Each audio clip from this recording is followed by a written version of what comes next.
जंगल में दो बंदर थे जो कहने को तो बंदर थे, लेकिन इनकी काम ऐसे कि अकल दंग रह जाए।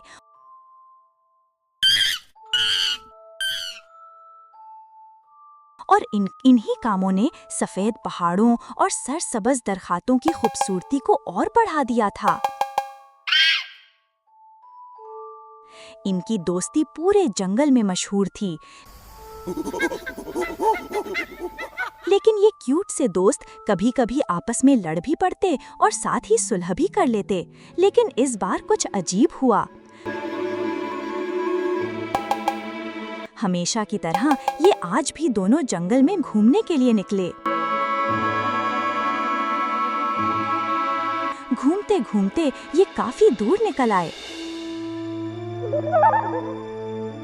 सरसब्ज जंगल जहां हर चीज चमक रही थी।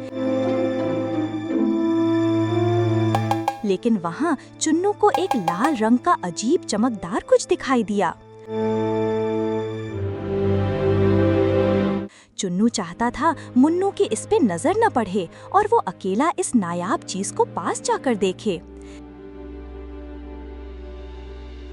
लेकिन मुन्नू इसको पहले से ही देख चुका था और वो भी यही सोच रहा था।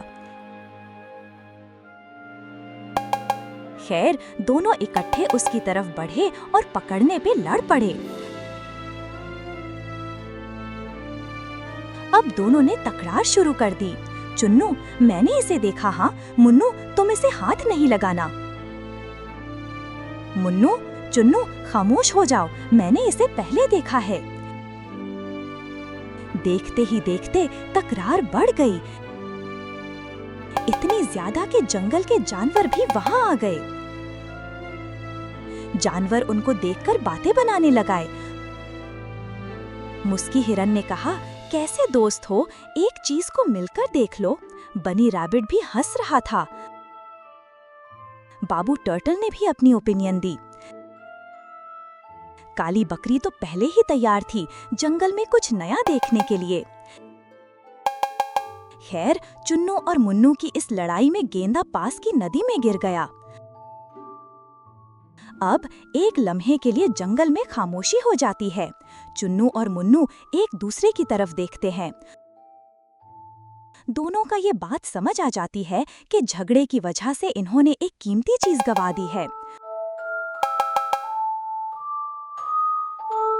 मुन्नू ने आंख में आंसू लेकर कहा, अगर हम बांट लेते तो ये सब ना होता। फिर क्या था, सब जानवर उनकी दोस्ती पर हंस रहे थे। बनी रैबिट ने कहा, दोस्ती बांटने का नाम है। मुस्की हिरन ने कहा, बंदर, कुछ सबक सीखा अपनी लड़ाई से।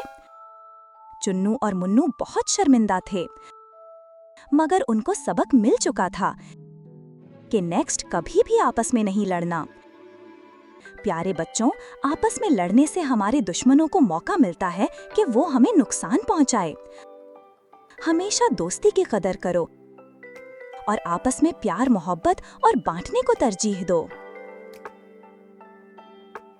ऐसी और मजे मजे की कहानियाँ रोजाना सुनने के लिए हमारे चैनल को सब्सक्राइब करें, बेल आइकन पे क्लिक करें और कमेंट में लिखें आपको सबसे अच्छी बात क्या लगी। And follow on TikTok for daily new or the moral Islamic stories.